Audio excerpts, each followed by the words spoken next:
Hello, everybody, and apologies. We had a technical setback here, and just to say a few quick words from my side, it's a great pleasure that we welcome you all here today to this webinar. I would like to thank sincerely the General Secretariat for Greeks Abroad and Public Diplomacy of the Ministry of Foreign Affairs for their valuable collaboration in coordinating and supporting this initiative. We really mean it. Our diaspora has always been a great and a vital part of Greece, not just in spirit, but also in action, and your continued engagement and your interest in staying connected with Greece's institution is really truly valued.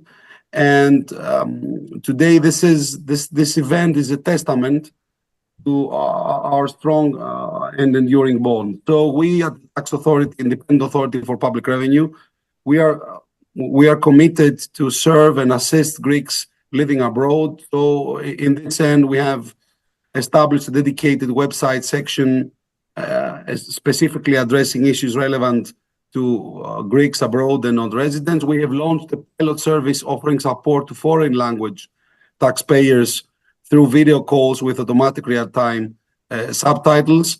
And this service currently covers income tax and registry topics, and also the issuance of a tax identification number, the AFIMI, as we call it in Greece, and an authentication key which provides personalized assistance regardless of your location. We are holding this webinar today in order to provide, to the extent possible, clarity and practical information on a wide range of tax-related matters that directly concern you. And of course, we do it because we want to support you as individuals, as entrepreneurs, or professionals, as a community leaders in navigating our Greek tax systems with confidence and transparency.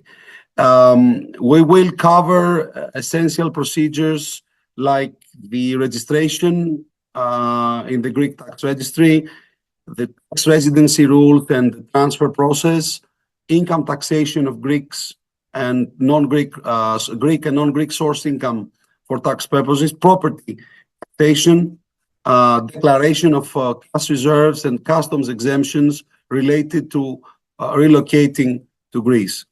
We will also say a few words on the options available under the alternative taxation framework, which may be of particular interest to returning expatriates and foreign investors. And we will also say a few words on the process of starting a business in Greece. What we want to, within the framework of this webinar, demonstrate the ways in which you can transact with our tax authority digitally from anywhere in the world, securely and efficiently. And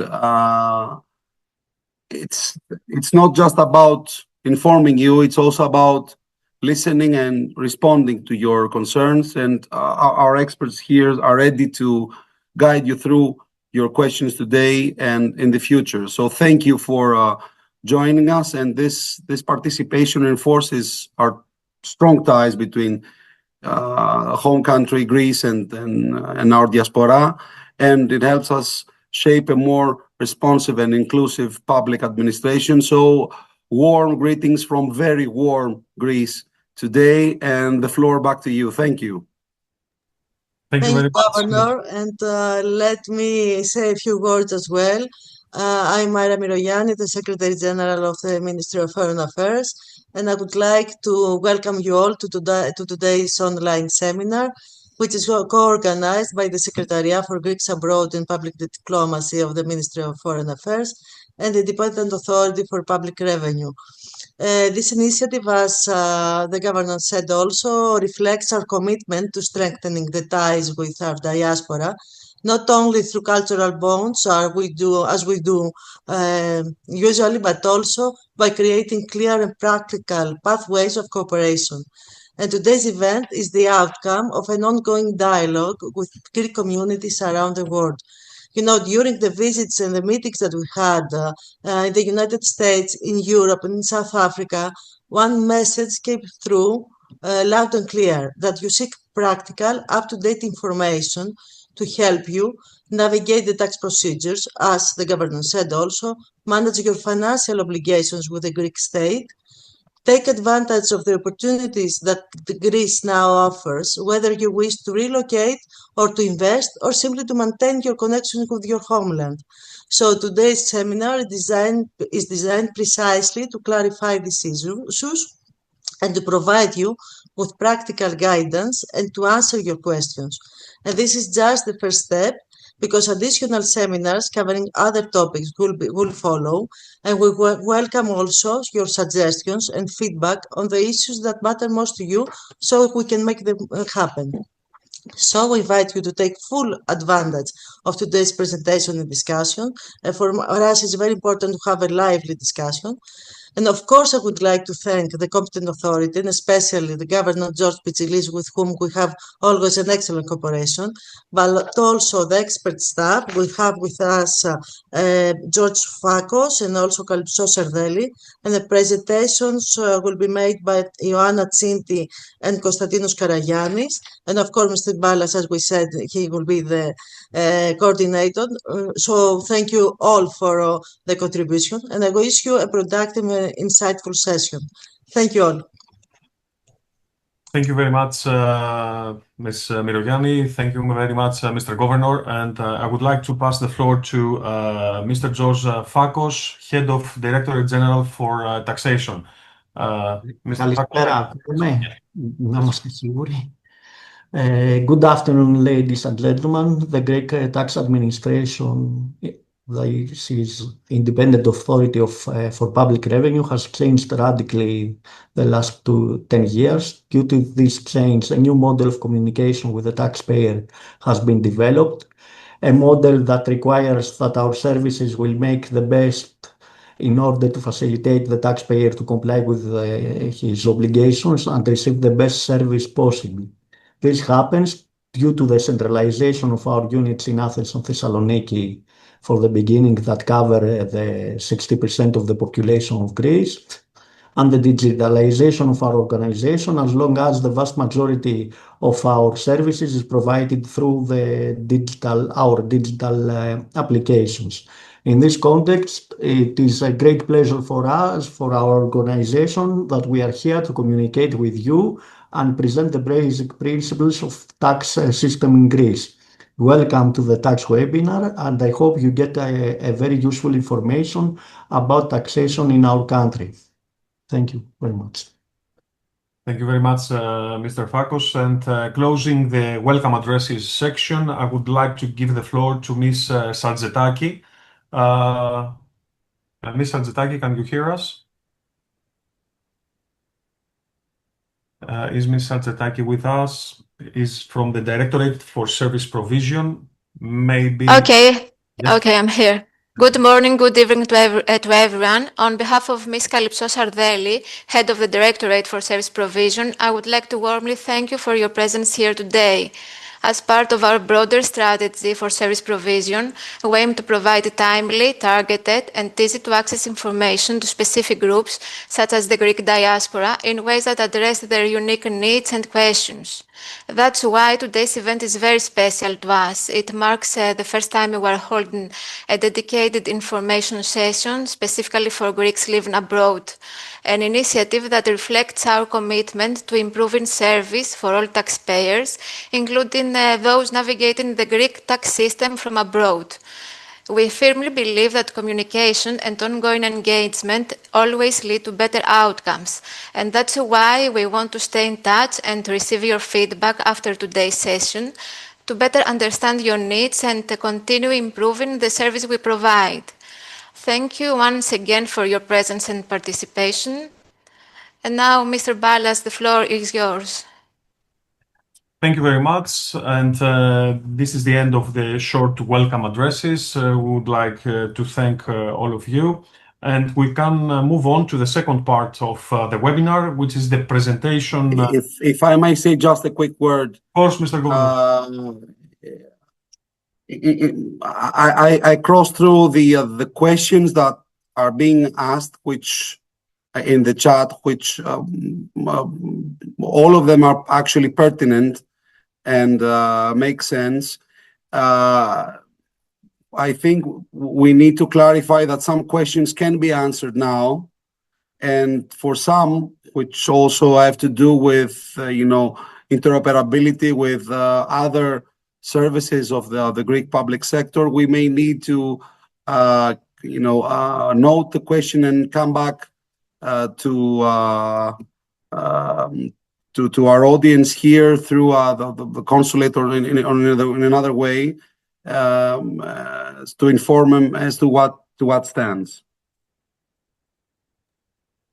Exactly. I don't know if you have provided for that, Mr. Ballas, if you have provided for a procedure of for questions that might need a more thorough preparation before giving an answer. Exactly, Mr. Governor. We will make a note to every question asked today. We will download all questions. This is what we have arranged. This is what we explain to our audience. For easy, let's say, questions that can be easily answered today, as you said, we will provide later answers. And for the rest, we will be in touch with all the audience with the most proper way. And we will discuss about it with Ms. Sardelli, which is the best way to communicate again with our audience today. We have the tools, we will decide about it. Thank you very much. And again, apologies for the delay, our greetings, and we hope that this is a successful webinar for everybody. Thank you. Thank you very much, Mr. Governor. Thank you very much, Ms. Myroyianni. Thank you very much, Mr. Fakos and Ms. Sartzetaki. Now we move on to the second part with the presentation of tax guide for Greeks abroad and non-residents. And I would like to give the floor to our presenters, Ms. Tsinti, permanent trainer of Tax and Customs Academy in the Independent Authority for Public Revenue, and Mr. Karagiannis Konstantinos, Head of Directorate for Accounting. Dear colleagues, the floor is yours, and we would like to thank you for your presentation. You too. Good afternoon from us also. Good morning to those who are in an area that is still morning. So give us just a moment to share the presentation with everyone, please. So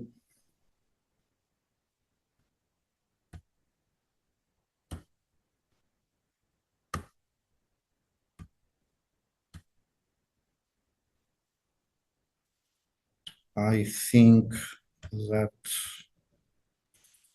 it's visible. now it should be viewable fully. Yes, it's Okay. fine. It is.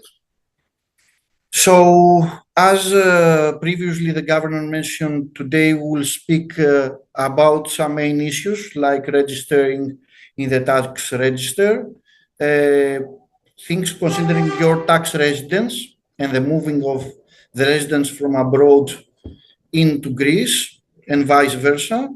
We'll see some alternative taxation schemes for people who relocate from abroad to our country.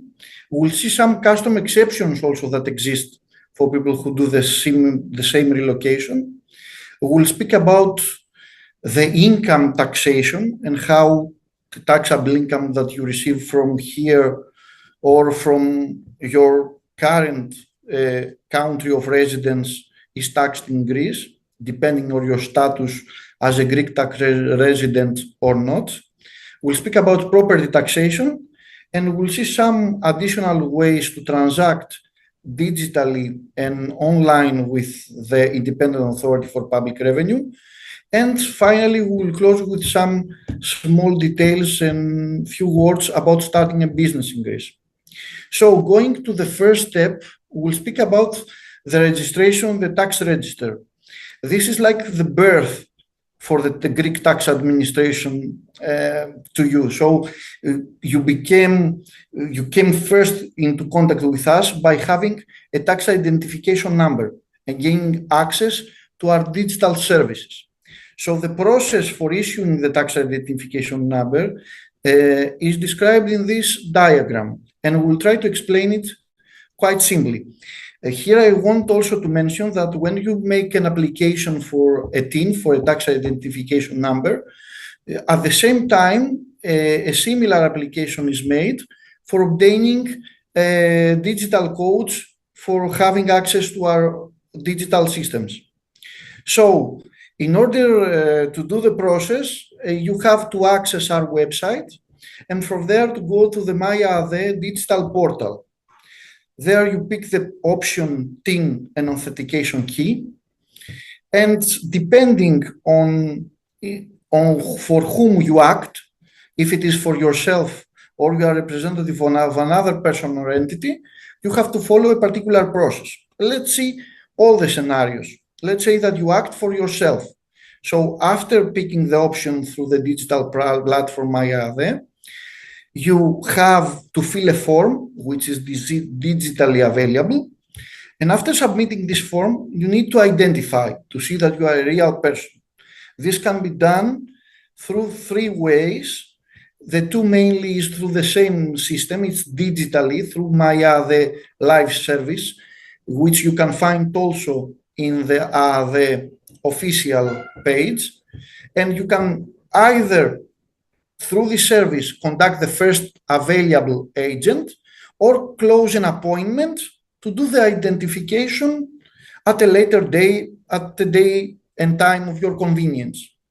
So after that, when you have the appointment with the representative of the Independent Authority for Public Revenue, you have to have with you an identification document, your ID, your passport, because this should be shown. After this is shown and the confirmation happens, you will receive your TIN and the authentication code for access to the digital systems of the Independent Authority for Public Revenue in your email through an encrypted file. Now, if you are not acting for yourself, but you are a legal representative of another entity, either an individual as a tax representative or another legal entity, then you enter in the system with your own codes. You should have already codes. You should open through the first channel that we show your own codes, okay? And then you select and fill the relevant form which exists also digitally with the details of the entity or the individual who you represent. After filing this form and submitting it electronically, you will be asked during this process to attach the documentation, the necessary documentation, like the ID of the person and a solemn declaration showing that you are a representative of this person, if this is not already declared somehow to the tax authorities. Okay, and then the application will be processed by our personnel, and very quickly, in 1 day or a few days, you will have as legal representative, you will have the TIN number in your digital mailbox, which exists inside your account in the digital services of the Independent Authority for Public Revenue, and your authentication key in an email via an encrypted file. We separate the two in order to certify the maximum security for your data. The interest person now for whom you did the request for the issuance of the TIN will receive both the TIN and the authentication code in its declared email in an encrypted file. Now, if you are an authorized representative and not a legal one, again, you should somehow prove the relationship, to have a document which proves the relationship, the representation. So in this case, you can have a power of attorney or a simple solemn declaration with an authenticated signature from the person which the representation concerns, and repeat the same process, which is exactly the same and has the same also outcome. So this is about issuing your tax identification number. As I said, by issuing the tax identification number, you also receive codes for access to our digital systems. For many reasons, you may need or you may not have these codes, or you may need to change them. Then you need to ask for a new authorization code, because when we provide a new digital codes for access to our systems, we need also to give an authentication key to verify for the first time that the person who receives these new codes is the true recipient, in order to have maximum security due to the confidentiality and importance of the content of our systems. So in this case, in order to issue only new codes and not to issue also a tax identification number, so already you have the tax identification number, you go to our Maira, the digital portal. You will see that this portal is the main hub of the digital service of the Independent Authority for Public Revenue, and you will hear it many times in our presentation. So in this case, instead of picking the previous option that we saw, now we pick the option authentication key. And we go then to the sub-option initial registration, and you also point that you are a natural person, so you are a physical person, not a legal entity. Now, if you act again for yourself, after doing that and filling an online form, again and submitting it, you receive the authentication key through three ways. You choose the way that you will receive it during the application that you submit. So it is referred in the application. If you choose to do it remotely, you can do it through a mobile number. So in this case, you have a mobile phone declared in the application, and you receive half of the authentication code in the declared email that you have given during the application, and half of it in the mobile phone, in order to have double authentication. If now you choose to do it via a video call like we saw previously, then again you should have with you an identification document to present to the representative. And if the document is valid and everything is okay, the representative will confirm the authentication, and the authentication code will come to your declared email in your application. There is also the option, which exists also in the previous case, but we didn't refer a lot to it because you are abroad, to go with physical presence to a tax office and do the authentication in person.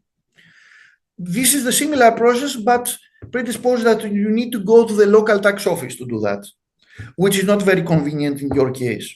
Okay.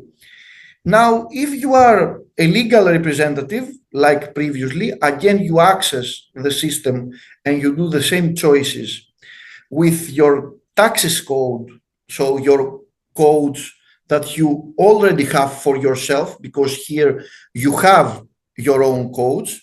You select the tax identification number for which you need to issue new digital codes, because here you are a representative, so you may be an attorney, you may be an accountant, and represent another person. So by choosing the appropriate tax identification number and filling the data with this person's personal details, you submit again the request. All this is digitalized, is a digital form. Then this goes to a representative from our side, checks the information, and if it's everything proper, it provides the authentication code via an encrypted email to you as a representative and to the interested person. If now the authorization is a particular authorization to a person which is not a legal representative, again, we need a proof that to prove this authorization. It could be either, as I said, a power of attorney or a solemn declaration, a single solemn declaration with an authorized, a confirmed authorized signature in it. Okay. and you need to present it together with the identification document. So you need to attach it, to upload it in the system, okay, during filling the form. Again, this is processed by our side, and if it's everything proper, we return to you with the authentication codes, and this comes again to you via email, encrypted, to you and the interested person. So this is the process for issuing a TIN number and registering also in our online services if for some reason the initial registration that happens with the issuance of the TIN, it's problematic or you want to change it. Okay. So let's see some other registry changes that we can do. After your first initial registration, you may have changes to your status. You may have changes in your residential address. You may have changes in the relationships. You may do a child, so you want to declare it as a child of you. You may do a marriage, so you have a change in your marital status. In order to change all this in our system, you can do it also digitally. You need to go again to Maira, the digital portal, then to select the application which is called My Requests, and from that to select the option changes of personal information other than declaration of death and inheritors in the registry section of the application. There you will be asked to attach a fill form. This form is the D210, which we say. This form exists inside the system, so it's easy to fill it, and it's fillable. It's a PDF that can be filled electronically. You need to provide some identification documents, and if it's a change in your identity or a change in your residential status or your address. And also you may need to put additional documents in change of the other statuses and relationships, like a marriage certificate if you get married, a birth certificate if you have a child, etc., depending on the change of the status that you want. Another important change that you can do in your data is if you want to start a new activity. So if you want to commence an activity in Greece as foreign resident through a sole proprietorship. So in this case, again, you can do this digitally without needing to come to Greece or to visit the physical office of the Independent Authority for Public Revenue. So again, you can go in our website, go to the digital portal in the website Myra, pick again the application My Request, and this time select through the registry section the option commencement of activity for individuals who are not served through the single digital portal gov.gr. So again, then you will be called to fill a form, the 211 this time form, which again exists in the system, and it's in a PDF, which could be, it's a fillable PDF, so you can fill it and upload it electronically without needing to print anything. There, you need also to know the activity codes of the new activity that you want to do. So every activity, depending on the industry, has a code in the tax system. This is available in our website. So you need to pick the appropriate code because each code has also a description next to it for what is it, and submit the request. Then automatically this will be processed and the commencement certificate for your activity will be sent to you electronically. So this about the registry. Now I want to give the floor to Mrs. Tsinti to talk about your tax residence. Okay, thank you from my side.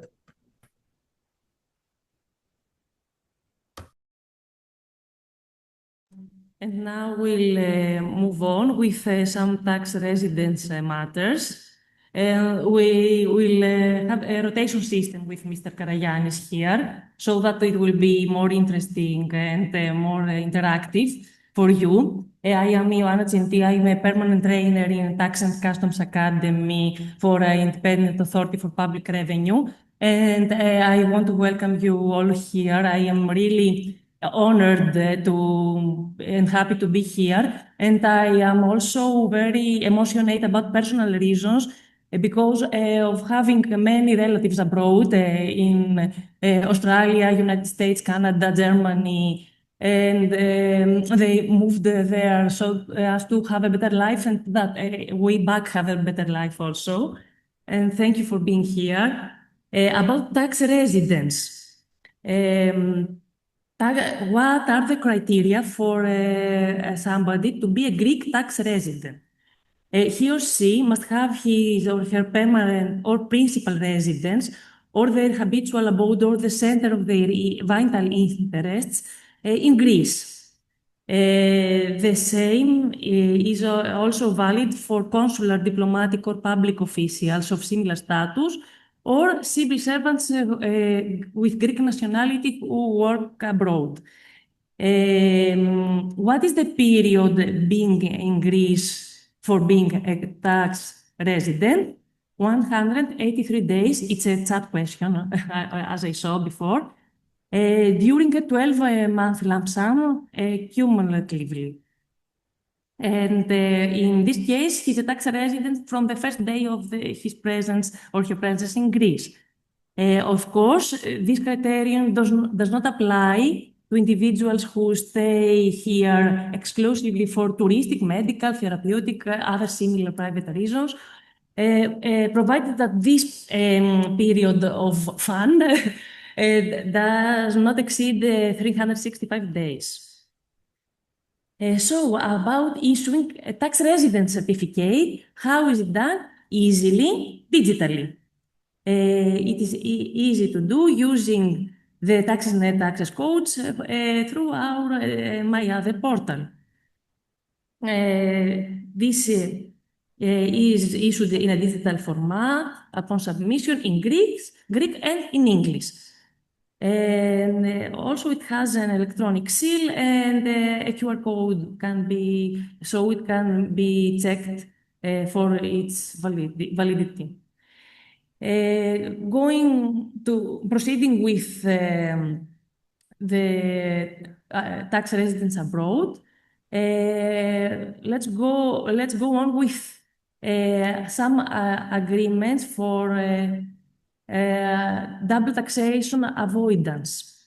When there is an agreement between Greece and another country, the tax resident of the other country can submit the claim form for the application of this DTA agreement.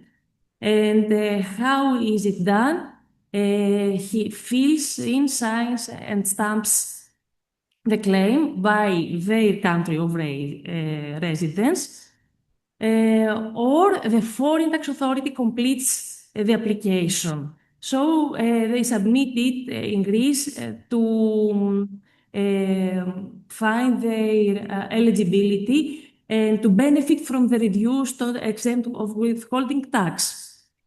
Going on with the double taxation avoidance agreements, these persons can gain a refund if there is an excess with the tax withheld, and for this they fill in, sign, and stamp the annual refund claim form, and they attach the supporting documents.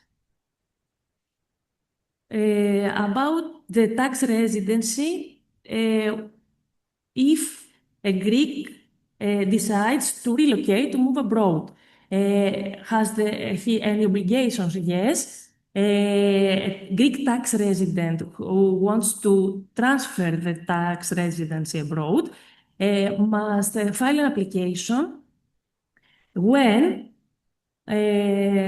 during the first 10 days of March of the year following the departure year, and then he must submit support documents when the first 10 days of September following the departure year. How are the application and the support documents submitted? Digitally through my request application. And of course, there can also be physical submission by registered mail or post in sealed envelope. After the submission, the Greek tax authority must answer within 2 months if it's okay. And you must ensure that until September 21st, all the documents, application supportive documents, are submitted at the Greek tax authority. We'll go on with alternative taxation matters. These are the articles 5A, 5B, and 5C of our income taxation code, which are valid so as to motivate people to bring their tax residency in Greece. They are tax incentives in order to attract new tax residents, and they lead to an alternative taxation, of course, lower than other taxation. This is for people who are high net worth tax residents and who decide to invest in Greece. This is also for individuals who receive a foreign pension and decide to transfer their tax residency to Greece. And this is also for people who want to transfer their tax residency in Greece and benefit from an alternative taxation in their Greek-sourced income for employment and business activity. Of course, these provisions, there are special provisions for being eligible for these type of alternative taxation, and individuals can withdraw anytime during the application period. We'll go on with some customs matters with Mr. Karagiannis. I pass the floor to him.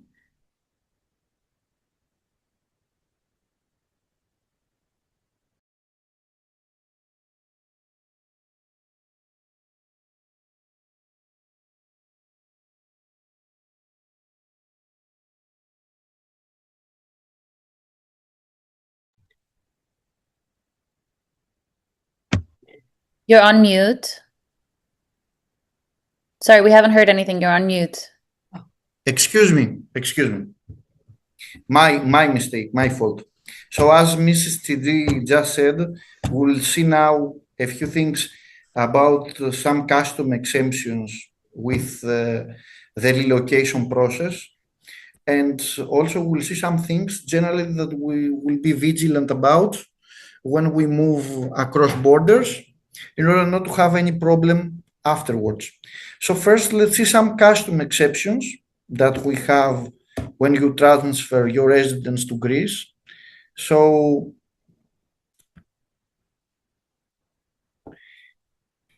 when you relocate to Greece, you can import your personal property.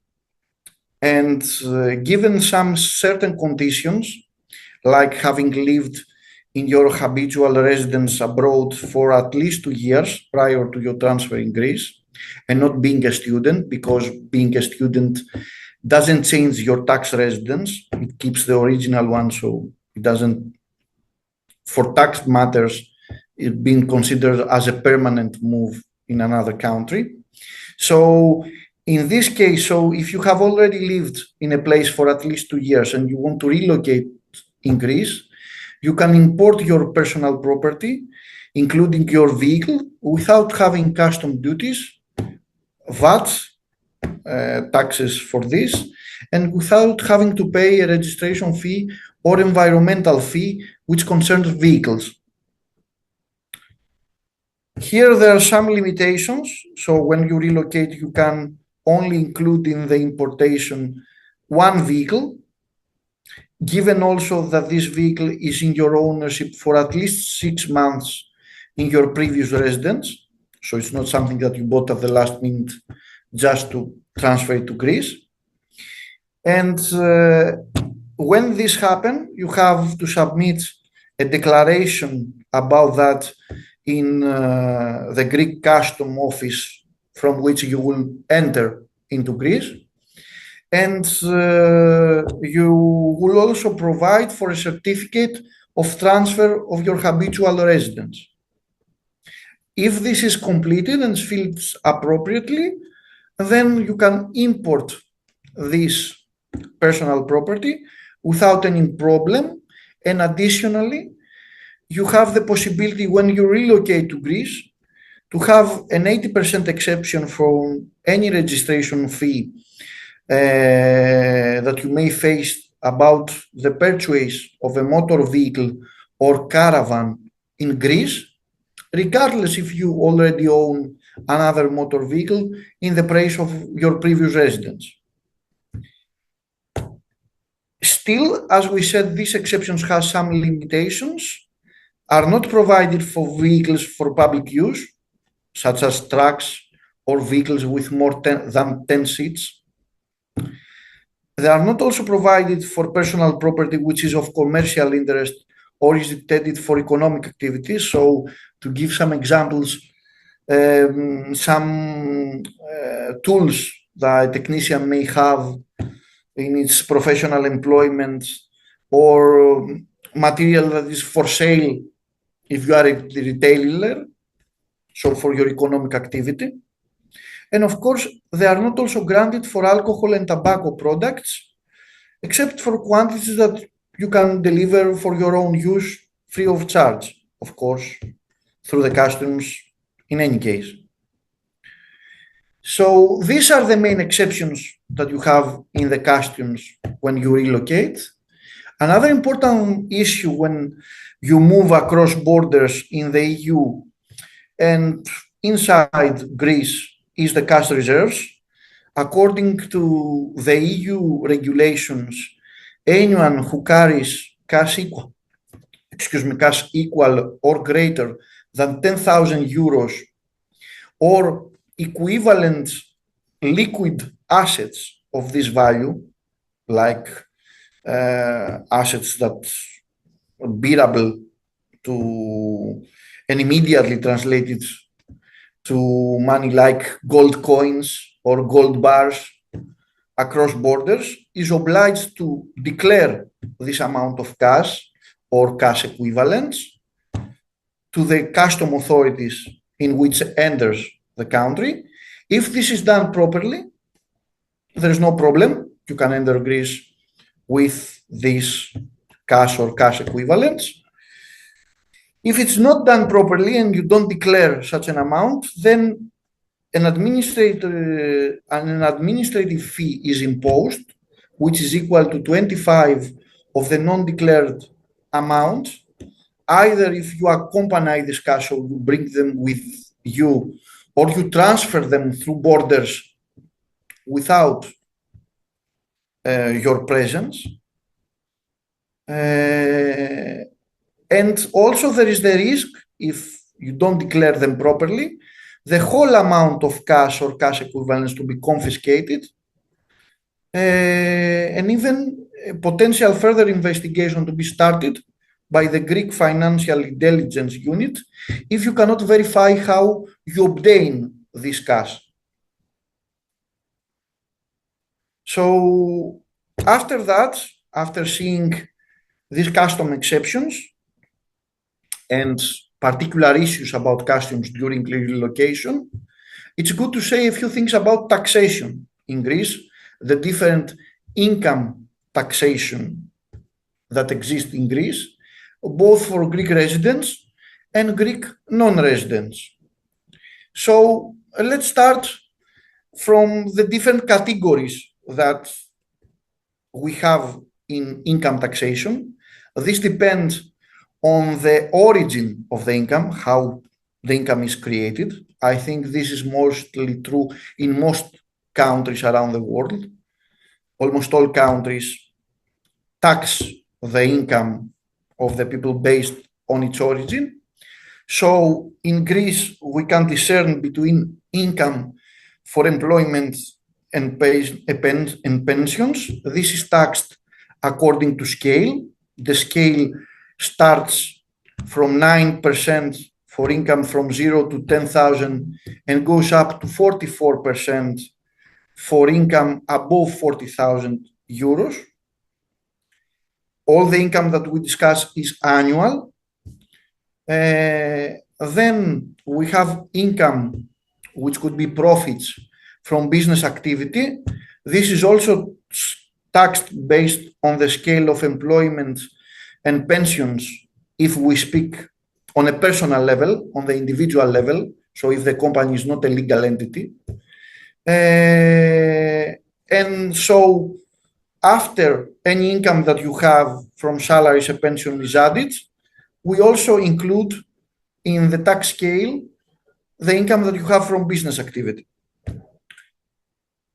So after that, we have also capital income, income that comes from dividends, interest, royalties, and real estate. The rates for the first three is between 5 and 20%. It's 5%, if I'm not mistaken, for the dividends, 15% for the interest, and 20% for royalties.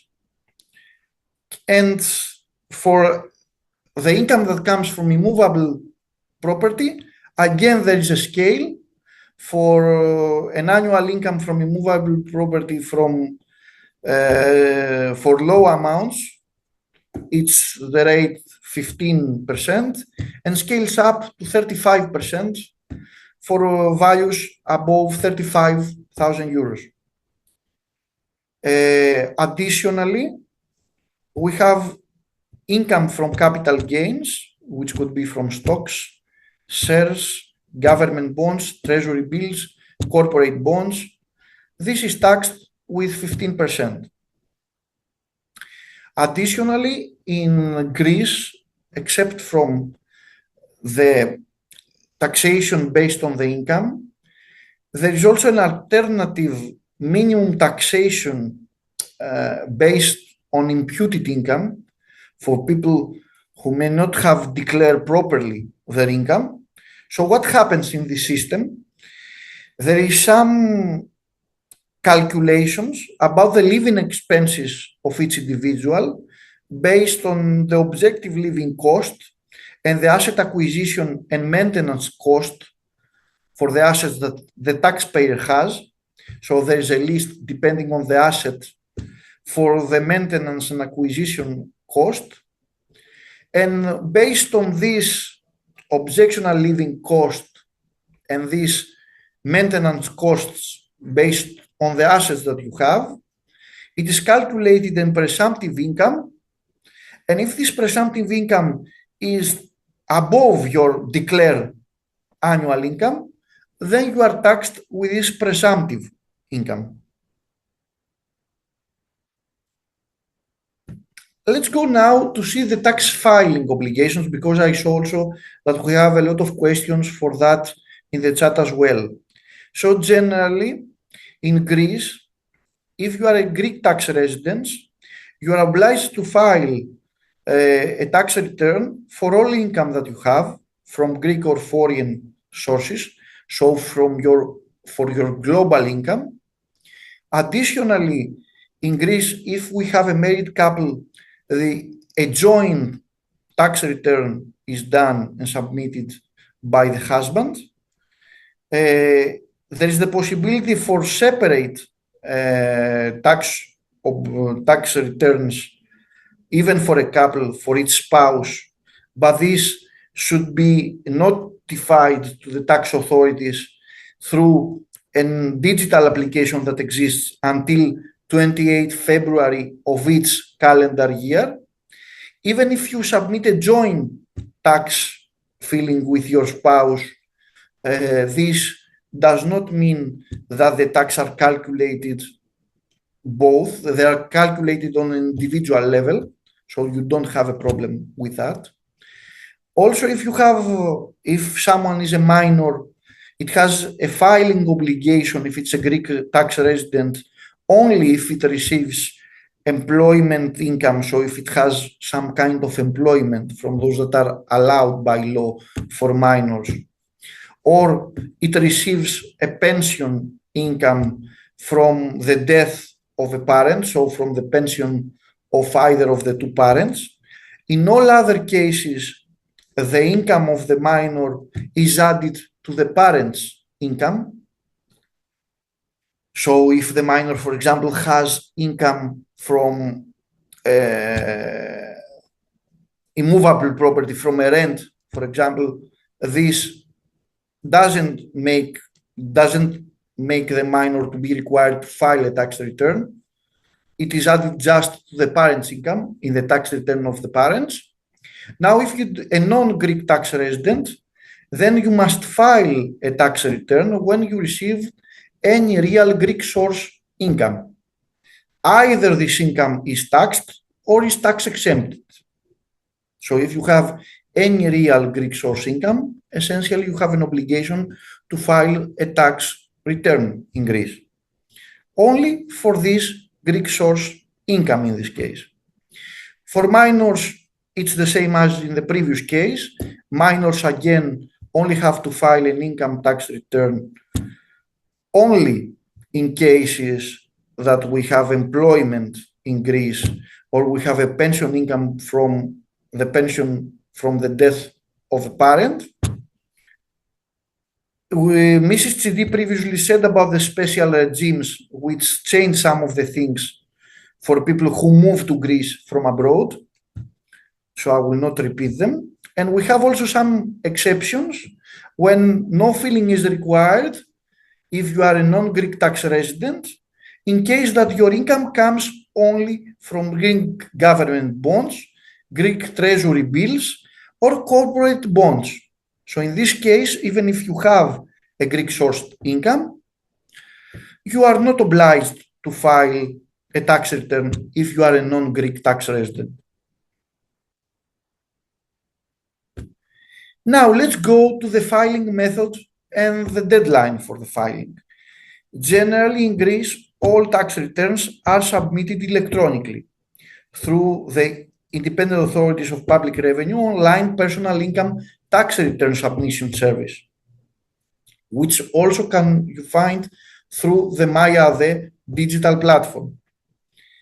The filing of the tax return in every other country is annually, and the deadline for the filing in Greece is between March 15 and July 15.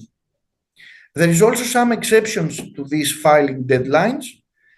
The first exception is for people who are participating in legal entities that keep single entry books. For these people, the filing deadline extends to the end of July, to the last working day of July. And there is also an exception in the case of a death of a person who has his tax residence abroad.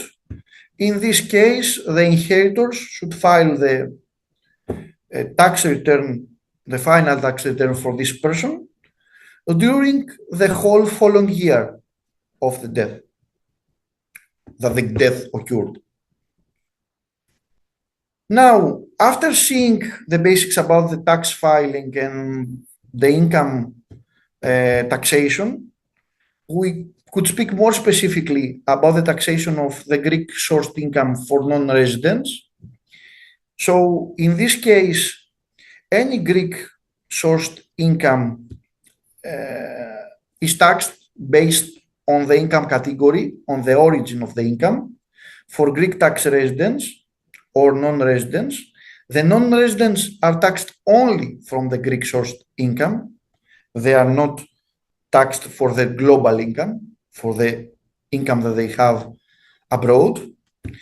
And in case that we have a double taxation avoidance agreement and it's in force, if there's some other provisions that goes contrary to what we explained or deviates from that, these provisions of the DTA prevail. Now, let's discuss also some tax reduction for non-residents. So non-residents generally are not entitled to tax reductions in Greece for their employment and pension income.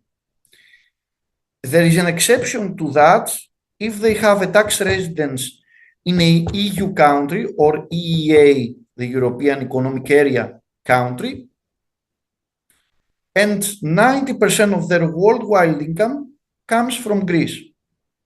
Or if they can prove that their income is low enough to qualify for a reduction in their home country. So only in these cases, non-residents can claim a tax reduction. Also, there is a tax exemption for the income that comes from employment and pensions for people who are disabled with a certified disability above 80%. Additionally, non-residents typically are not taxed through the alternative minimum taxation system that we saw for imputed income, the system where we discussed before and we said that based on the living costs, presupposed income is calculated. This system is not used for non-residents, except for the case that the non-residents earn real income in Greece and at the same time have presumptive income because they have done acquisition of assets in Greece. So if both these conditions are filled, only then non-Greek tax residents may be taxed through the alternative minimum taxation system that we explained before. Finally, let's see also how the non-Greek income is taxed for Greek residents, for Greek tax residents. So in this case, Greek tax residents are taxed for their worldwide income, so for their global income. Any foreign source income also is included in this tax calculation, but any amount of foreign tax paid in the country that the income is originated is deducted up to the level that this income would be taxed in Greece. Again, if there is a particular double taxation avoidance agreement with specific conditions that deviate from these rules, these conditions prevail. But this is on a particular case for every country that has a DTA with Greece. And now I can leave the floor for Mrs. Tsinti to explain you the property taxation. So we will proceed with our property taxation. When we say property taxation, we refer to acquisition of property and to possession of property. These are taxes very popular among our relatives abroad. And let's begin with ENFIA, a very popular tax because it is an annual tax. It is the unified tax on the ownership for real estate. Every year, all of us who possess right on immovable property located in Greece must pay the real estate tax ENFIA. It is calculated annually for properties existing on January 1st. And every time that there is a change on our immovable property status, we need to file the real estate statement E9, E9. What is the deadline for filing E9 statement? March 21st of the following year after acquisition or change of the right on the immovable property. If there is an inheritance, there is a different deadline by the last working day of the month following the expiration of the deadline to disclaim the inheritance. How is the E9 filed? It is filed automatically via My Property application. This is a digital submission. It is via my the portal, and when there is a real estate transfer via My Property application, the E9 is filled automatically. when is it paid, up to 10 equal monthly installments. And it is important to notice that when a person wants to transfer property, they are obliged to present to the public notary an NFA certificate. How is it issued? Digitally on the portal online. And there can be some exceptions where the NFA certificate is issued by the competent tax office. The application in this case is also electronic, and it is submitted through my requests application. A second property tax is the real estate transfer tax. In every purchase and sale of property, there is a tax that must be paid from the buyer. It is 3% on taxable value of property plus a 3% levy on the main tax in favor of municipalities and communities. There are some reductions applied in cases of distribution of property, dissolution of companies, or exchange of property of equal value. And to pay this tax, there must be a declaration submitted. How is it submitted? Digitally, through my property application.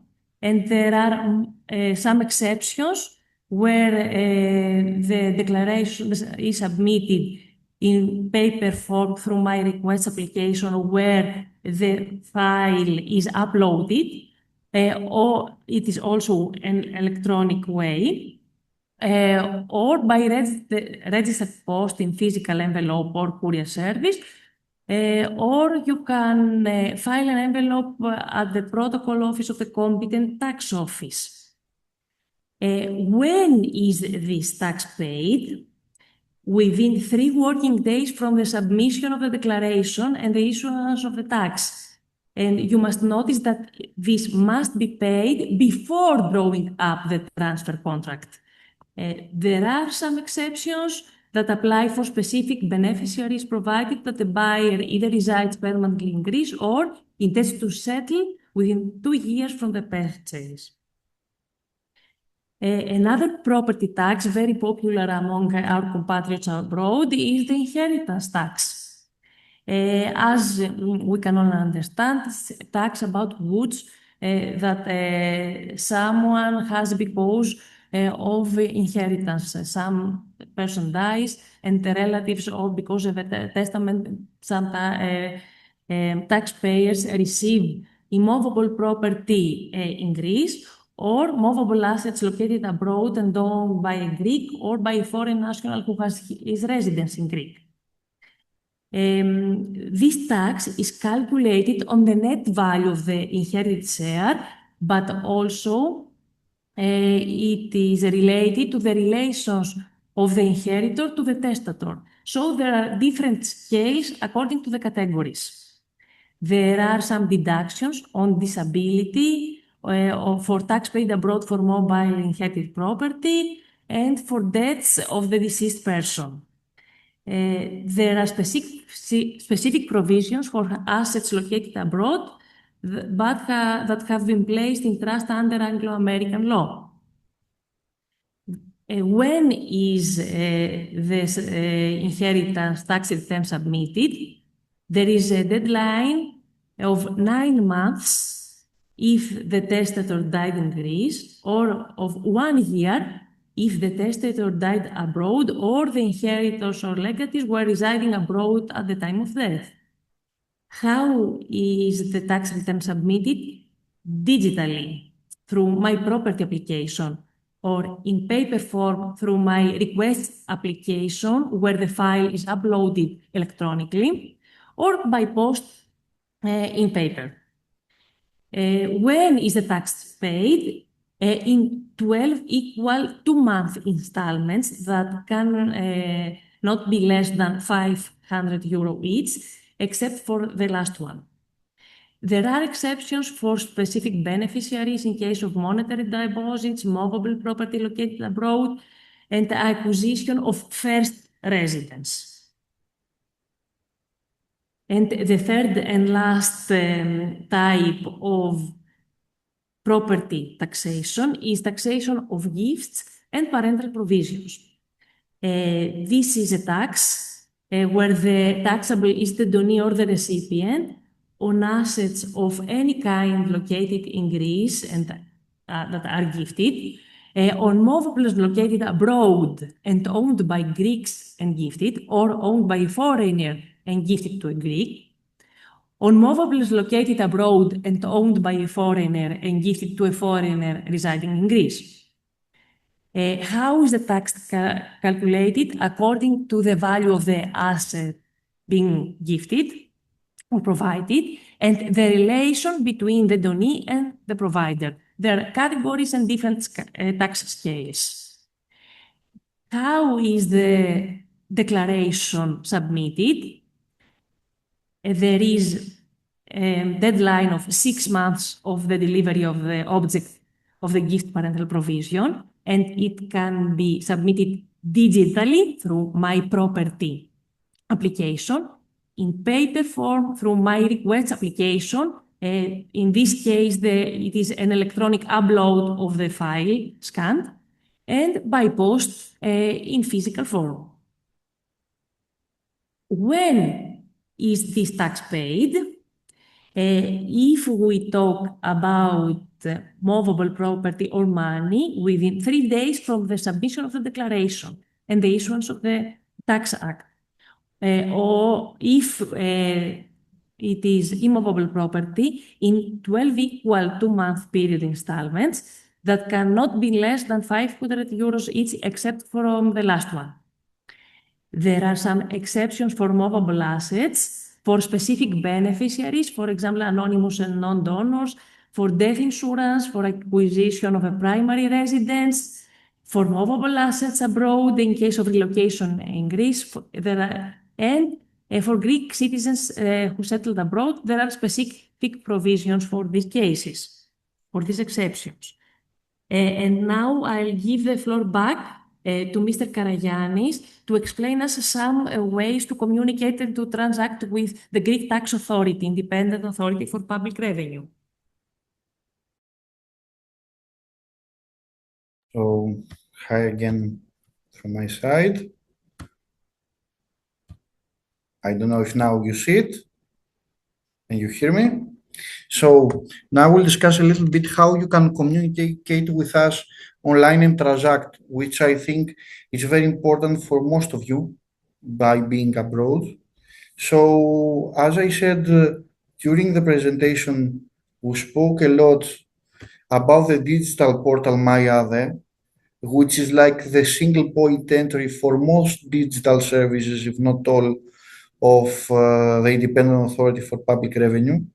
So through this portal, through which you take access through the codes that we initially discussed when we saw the registration in the first part of our presentation, you can have all the digital applications of the Independent Authority of Public Revenue, and you can use them through this portal.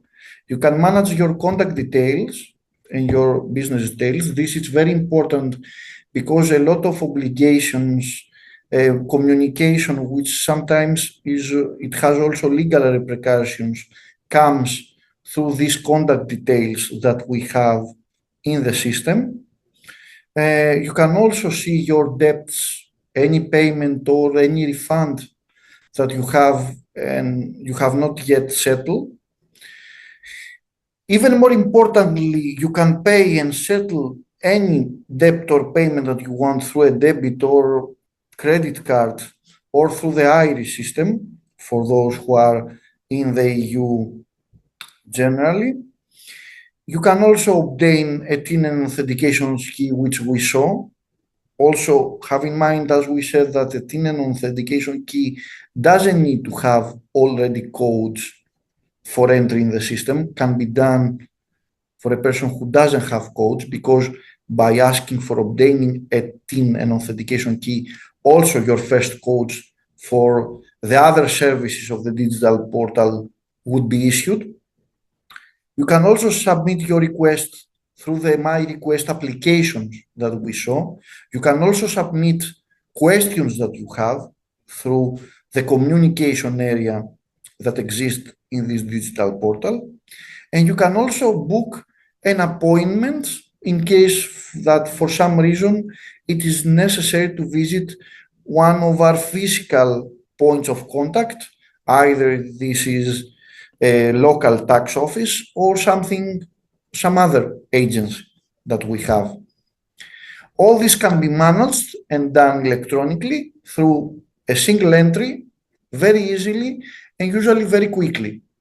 In order to make this even better, we created also a mobile application which can find both for Android and iOS operating systems. And you can download them freely in your mobile phone. And you can have essentially the same level of communication and information to a big part through the digital portal that we saw before. So you can do through these payments of your debts that you may have to the tax authorities. You can see also these debts, this information. You can update your IBAN electronically in case that you have tax refunds to receive. You can access and close also appointments and see any requests that you have in the My Request application. And you also receive messages about potential appointments that you may have or for other transactions that you did inside the digital services that we have. Also in the app exists the My Wallet section, which is a very important section because it gives you the opportunity to download and save important documents like your filed tax returns or your certifications your certificates, for filing the returns on time or for the payment of the tax or the certificates that verify the amount of tax that you owe. All these can be assessed through the My Wallet section and can be downloaded to your mobile phone. So to have a copy that you can use officially through the system. And also you can take real-time personalized notifications based on your preferences on the information that you want to know. Currently, if I remember correctly, exist 3 settings for individuals, for businesses, and for tax intermediaries.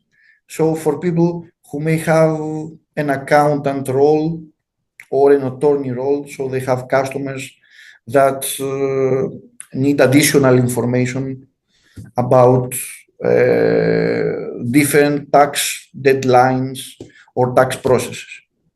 So these are our 2 main modes for communicating with us. Also, we have other mobile apps that you may find useful, like Apodiksi app. So with this, I think we close the communication ways, the digital communication ways with us. And I will give the floor for the last part to Mrs. Tsinti, which is to how to start a business in Greece. Thank you. So we'll proceed with our last section of our presentation. Last but not least, it's starting a business in Greece. And what are the most common legal forms in companies with trade or commercial purposes in Greece?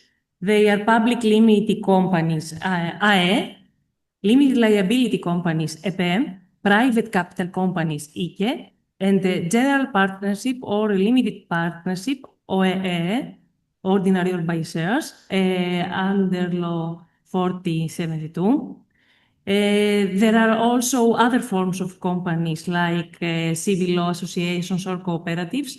And it is important to know that a company in Greece can also operate as a joint venture or as a branch office of a foreign company. To start up a company, there must be an electronic application submitted through the Digital One-Stop Service, EEMS. This, in fact, the registration in our General Commercial Register, GEMI, our business portal, and the founders only need to fill the details and with their credentials sign the relevant articles of association or statutes of the company. In this way, they are dynamically created by the data entered by the founders at the platform. The system delivers digital articles of association or statutes. This way, the system creates the initial registration act in the General Commercial Register. Each company receives a GEMI number. It's the business portal register number, which is very important about all the transactions. GEMI is the publicity of all the companies. Every person can find data about every company in the GEMI portal. How is the procedure? It is a one-stop service. It's an electronic service.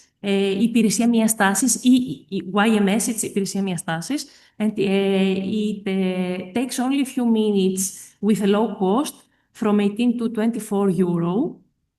The company is automatically registered to the tax authorities and receive its TIN, AFIMI, TIN, tax identification number is AFIMI. And because there is a digital connection via GEMI and AVE, in the same way, automatically, every company receives the Social Security Institution number. It is registered there as an employer. Our Social Security is called EFCA organization. What are the requirements? The interested party must have a legal capacity and an active Greek TIN. If the applicant comes from a third party and wishes to reside in Greece, must have a residence permit, and they can use the model statutes that are prescribed under the law, but every interested person can find them published at the relevant site. This procedure and this platform belongs to the Ministry of Development and Investments, where there is the competent department, Directorate for Companies. It is easy, it is low cost, and if a person doesn't have to apply for a practitioner for advice, but if he wants, he can do this procedure through an authorized notary public or in person at the GEMI department, at the relevant GEMI department. And of course, in this case, the founders must have their supportive documents. Any change of the legal form or the closure of business must be disclosed in the GEMI digital platform. There are also many acts and information that are obligatory disclosure at the GEMI portal because, as we said, it is the publicity source, the publicity point for all the legal entities, business entities in Greece. When the business starts, there are, of course, ongoing requirements about the businesses that have to do with payment of taxes and with payment of social security contributions. About the income tax, there is an annual obligation of submission of income tax returns. The tax is calculated and paid along with the special solidarity contribution. And there is an obligation of advance payment of income tax from business activity. Also, a business fee is paid on an annual basis. And every business must submit the withholding tax returns. As it is self-evident, I think, that there are accounting documents that must be kept, books and records. There are the accounting books and data which is issued by businesses are now through my data application. It's a new application valid from the previous year, which has digitalized all the books and records of the companies, and it is in direct connection with Maira, the platform.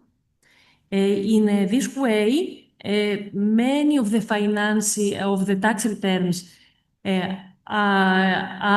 will be automatically filled in because Myroyianni will have all the data from the companies. There are also some obligations of preparing financial statements and of filing some lists of tax data for cross-matching information. An example is client provider statements. About VAT, Greece belongs to the European Union, so there is a value-added tax payment obligation. There is the obligation of submitting the VAT returns. I remind that with the new My Data system, they will be, or they already are in the larger part, automatically filled in. And there is also an obligation of submission for a declaration of recapitulative statements and interest declaration in case of intra-community transactions. And there are also some more obligation about some types of business legal entities. For example, for IKEA, there is the annual financial statements that must be published. They must pay the EFCA contribution and corporate tax, and there is an obligation to have a POS. And there are tax rates for companies. There is a standard corporate income tax rate of 22%. And about the value-added tax, there is for all businesses a standard rate for 24%, but there are also reduced rates applicable to specific goods and services and to specific places of Greece, like some islands. There are the withholding tax rates for 5, 15 or 20%, and also employment tax rates. And with these rates, we have come to an end of our presentation. We want me and Mr. Karagiannis to thank you for your attention, and we hope that you received useful information from us. And I'll pass the floor to our moderator and my director, Mr. Ballas.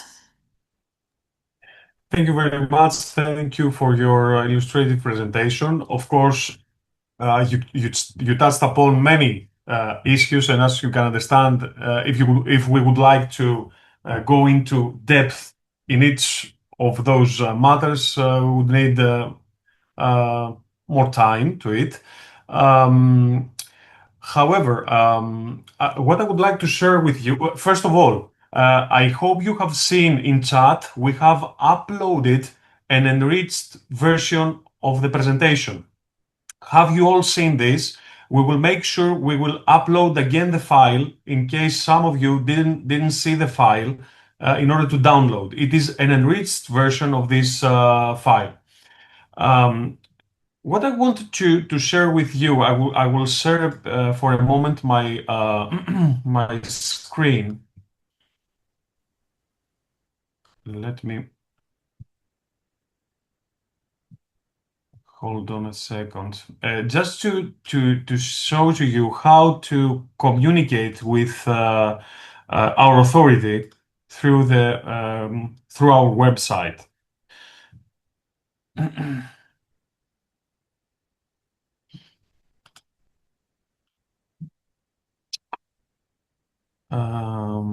This here, okay. Okay.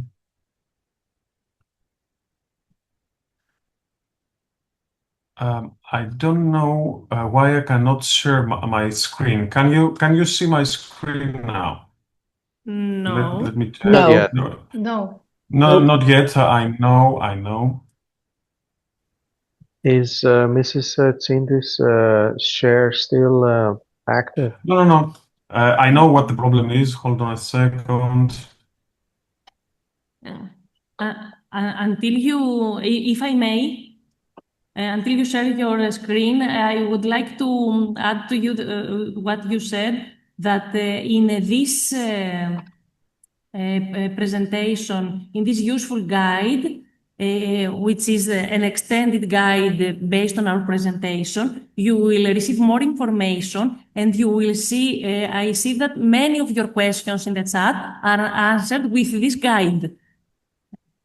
For example, for high wealth persons, they must do an investment on 500,000 euros, and they will pay a lump sum of 100 euros every year for 15 years, independent of the income. If we are at the session that we answer also questions after you finish, I think we can answer some of the There it questions, is. at least Yes. in Yes. general terms, at least those that are general and not particular cases. So after you finish. Yes, before we move on to the questions, what I wanted to share with you, I'm in Independent Authority Public Revenue website. It is www.ade.gr. And if we move up to the right top corner of the website, you can see the word epikinonia in Greek, but you can press the English version, contact. You press the button contact, and in the next page, you can see all the different ways that you can interact with the Independent Authority for Public Revenue.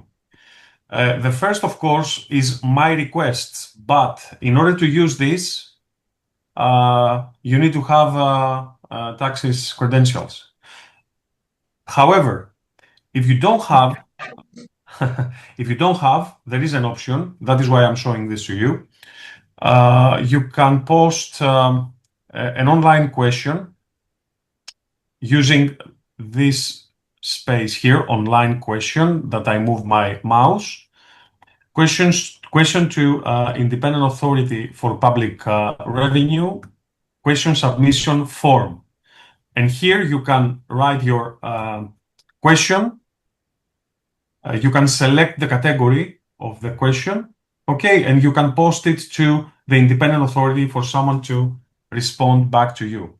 So again, a quick walk around. You enter the ade.gr website. You press at the top right corner contact or epikinonia contact, and then you select in the online question tab the question submission form. This is something I wanted to share with you just to have an idea. You may find it useful to post your individual questions directly to the Independent Authority to get an answer. Okay, now moving towards the end of the final part of our presentation, I would like to ask from our presenters just to go through the questions they have seen so far. And there are many questions, and you have to, I would like to remind you that we have recorded all questions that you have posted here, and we will get back to you with responses to those questions in due course. So, Ms. Tsinti, Mr. Karagiannis, so are there some easy, let's say, questions to provide some answers to our participants? I will stay a little bit because before my previous position, before my current position, I have worked for some years, I was head of department in the Directorate for Service Provision, Now, as we said, I'm the Director for Accounting of the Independent Authority for Public Revenue. I wanted to say a little bit about the service provision, because I saw some questions and some complaints about the service provision. It's true that in the past we have situations that it's possible that people may have not responded appropriately. We try to overcome these obstacles by building a culture of service provision in the Independent Authority for Public Revenue. And we do that by making also internal regulations about our personnel, which should follow, and by showing to the people what rights they have against the people who service them and work with us. So it's true that a concerted effort has been made the last years in order to improve service provision. It's true that initially and in the past, even before the existence of our independent authority, the public servants sometimes may not have the appropriate response to request from the public, but we try to overcome this by providing them with the necessary training, by making regulations to which they should follow. So you will see that with the transformation of the services in service provision offices instead of the old DOI of the tax offices that we have, we try to give a focus in the betterment of service provision. So I think that we try to improve this part because we have identified as a problem, and we try also to make uniform the service provision by providing also guidelines and process mapping. So what the people who help you with the process should follow. Also, in this effort, we have created guides for the public, which is available in every digital application that we have. It's true that now only some of the guides are translated in English, but some of them are even now translated in English. But we're in the process of translating more of these guides in order to have both the Greek guide and the English one uploaded. So in every application that exists in our website, because our website, as it is structured, it is centered on each application. I want to file my tax return. I enter the relevant point that we said, discuss in the application, and I can find the application, the entry point. I can find the relevant regulations. I can find the material of how to fill my tax return. I can find questions, frequently asked questions, and their answers about that. And this is constantly updated to be always up to date to changes that they may happen to law, to changes that may happen to the application. We have a lot of applications, so we put a very big effort to try to keep constantly up to date this and to make it even more accessible to people who do not speak the Greek language, so to have English version of these codes. And because I saw also a question for someone who asked if we have a guide of how to produce a tax ID online, this exists and exists in English as well. So you can have it also in English, except in the presentation that we discuss it. A more detailed guide exists in English for this thing, for creating a TIN, for obtaining a TIN and access to our digital services. And as I know, also the application forms are in English, something also we try to do with other applications, which are used a lot from Greeks who are abroad and may not speak well the Greek language. So certainly one part is that. And the second part that I wanted to refer, I saw a lot of questions about banks. It's true because I have also lived abroad. I have lived in France for 4 years before my employment in the independent authority. It's true that it's very tiresome a lot to communicate and do the appropriate processes of banks. And it's true that many times banks are quite rigid. The problem is in this part that a lot of the regulations could be legal regulations and legal requirements that exist on a pan-European level. For example, about the tax details, the personal details update, which happen constantly on a common base on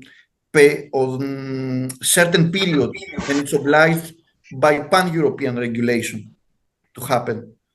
So I'm not certain if we can overcome this, but certainly we'll try, because this is also a technical issue, to solve the problem that you said with the foreign bank accounts and the problem that you refer about foreign mobile phones that you may have to declare.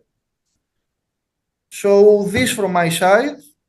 I don't know if Mrs. Tsinti wants also to discuss some other questions. This that I try to catch it from most of the questions that I saw. I have uploaded some links, and I would like to end with answering one question about being late in paying some taxes. For assessed taxes, there is a late payment interest, which is 0.3% per month. I write it. This for late payment of assessed taxes. I uploaded some links for paying abroad from SEPA and non-SEPA zones. Also for countries with avoiding double taxation agreements. And I think that it is we're coming towards the end of today's session. Thank you very much, all of you. So, I think we have reached an end because I'm afraid the meeting was until 6 o'clock. We are already past 10 past 6. I hope you found it interesting. As far as I know, we will try to enrich this presentation, maybe for the future. Your questions are really valuable to our services. We will take them into account, and you will definitely hear from us soon with the recorded version of this webinar, and also with the answers to all those questions that you have sent to us. Thank you very much. Mr. Ballas, if you allow me, from Yes. the Secretary General for Greece Abroad and Public Diplomacy, just to a big thank to everybody, to you and to everybody who participated. The idea was to have this webinar as even a pilot one, just to see if it would be yet useful to continue with this. And I believe from the comments that it is something, an initiative that everybody wants. And we take into consideration all your remarks and concerns and, of course, questions. The idea is to meet the competent authority about all these issues that were discussed today. And we will come back to you with the answers and the information needed. And also we wanted for all of you to know that you could communicate with us and write to us and reach out to us with any concern you might have. And that is from us. Thank you so much, Mr. Ballas, for all this. And Thank you very much, Ms. Xiria. Thank you for your help and cooperation. Of course, we were glad to see all our fellow Greeks and Greek citizens from all over the world. It was so nice, a nice experience, and we hope to see you again. All the best. Enjoy your life and enjoy the summer ahead. And we will be in touch. That's the point. We will be in touch in due course. Thank you very much for being here. Thank you. Thanks to our presenters. Well done. Thank you for the support. And we will see you soon. Thank you too. Thank you. Thank you very much. Thank you very much. Thank you Thank you so much. Thank you. Bye-bye.